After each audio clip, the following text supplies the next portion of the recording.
Hello everybody, this is Lennie James from Fear the Walking Dead. I want to talk to you about one of my first fandom experiences. As a kid, I was a massive Marvel fan, and one of my favourite characters was Eric Brooks, otherwise known as Blade. For those of you who don't know about Blade, Blade's mum was bitten by a vampire while she was pregnant with Blade. He took on a lot of superpowers because of that, and became known as the Daywalker, which meant he had all of the strengths of the vampire and none of the weaknesses. He had superhuman strength, he had superhuman speed, he could heal from wounds very, very quickly. He could jump from building to building. He aged much slower than humans aged, and he became a vampire hunter. And initially hunting down Deacon Frost, who was the vampire that he believed killed his mother. What Deacon actually did was turn his mother into a vampire, and that was part of one of Blade's adventures.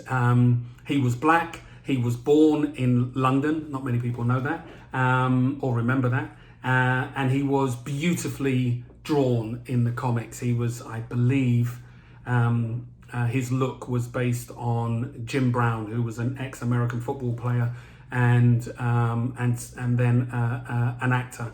And he was a big, imposing, good-looking man with a super fine afro. And as a black kid growing up in London, I was immediately drawn to Blade.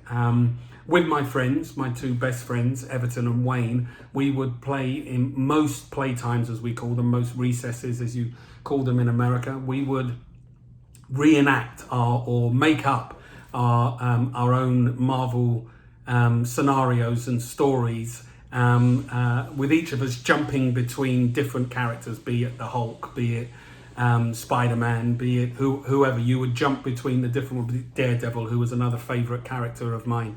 But you could only jump between the characters that you had claimed ownership of. And to claim ownership of those characters, you had to be the first one at school, standing in the middle of the playground when everybody else arrived. And you had to turn around and touch the ground and say, "Bagsy, I'm," and then name the character that you were going to take ownership of.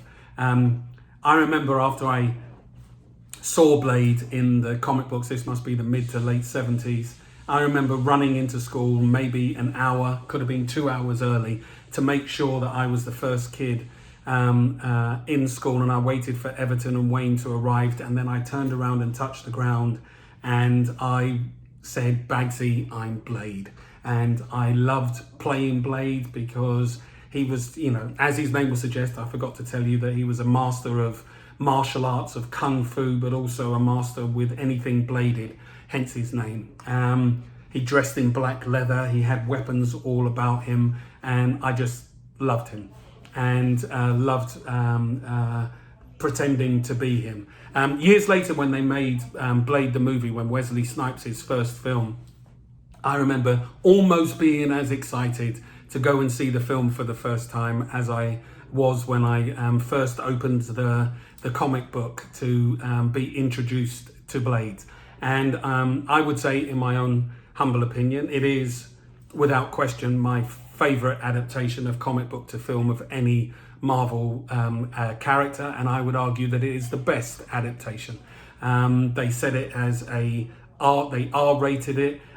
They realised that they had to take it seriously. The origin story of Blade is beautifully told, having Deacon Frost as the main baddie in it, having the history of the vampire caught up within it. They got so much right.